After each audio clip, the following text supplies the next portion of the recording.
Hello' দৰ্শকসকল, মই আজি পচলা আঞ্জা বনাবলৈ লৈছোঁ। পচলা মই এটা জাহাজী কলৰ পুলি আনি লৈছোঁ।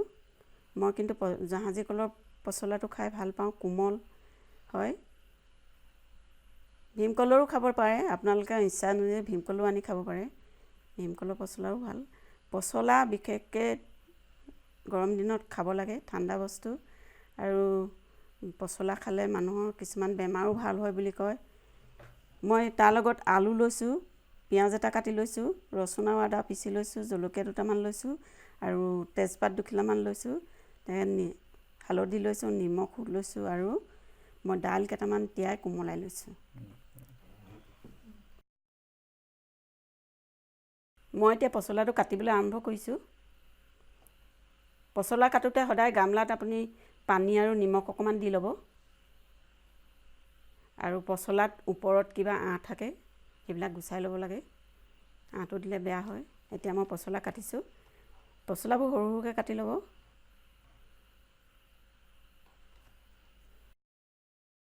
ভীমকলৰ পচলাতকৈ জাহাজী কলৰ পচলাটোহে কাটিবলৈও ভাল। এতিয়া মোৰ কটা হৈ গ'ল। কটা হোৱাৰ পাছত আপোনালোকে মোহাৰি ভাঙি ল'ব।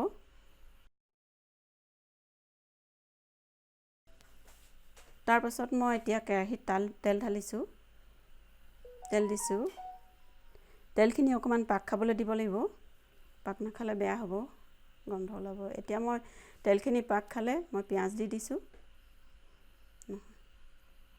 পিঁয়াজখিনি অকণমান ৰঙা হ'বলৈ দিব লাগিব, অকণমান ৰঙচুৱা হ'বলৈ দিব লাগিব।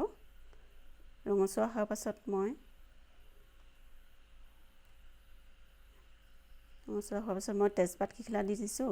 তাৰপাছত মই জলকীয়াকেইটাও দি দিছোঁ লগতে। এয়া মই অকণমান লৰাই দিছোঁ। অকণমান লৰাই পিঁয়াজখিনি অকণমান ৰঙচুৱা হ'বলৈ দিব লাগিব।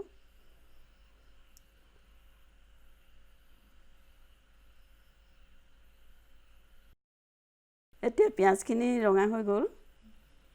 এতিয়া মই পিচি থোৱা আদা আৰু ৰচুনৰ দি দিছোঁ।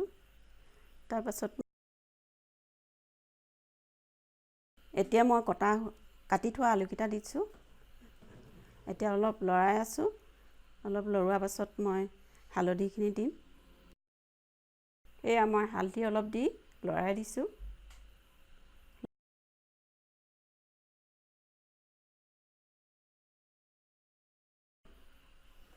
তাৰপাছত মই এতিয়া পচলাখিনি দি দিম। পচলাখিনি দি মই লৰাই দিম, ভালদৰে মিলাই দিব লাগিব। এয়া মই দিছোঁ।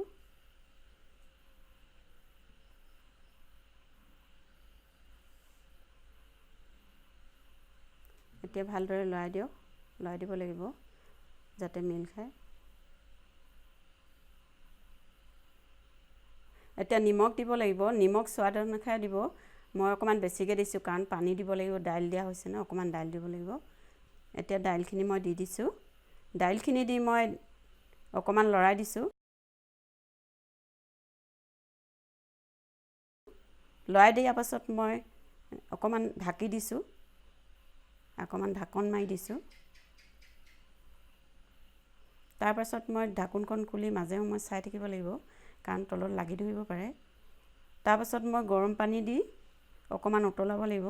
মই গৰম পানী দিছোঁ, আপোনালোকে ঠাণ্ডা পানীও দিব পাৰে ইচ্ছা অনুযায়ী।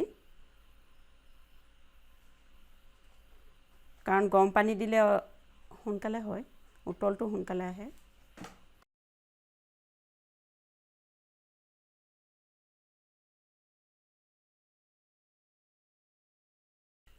পানী দিয়াৰ পাছত 10 মিনিটমান আলু আৰু দাইলখিনি সিজিবৰ কাৰণে ঢাকোন দি ৰাখি দিব লাগিব।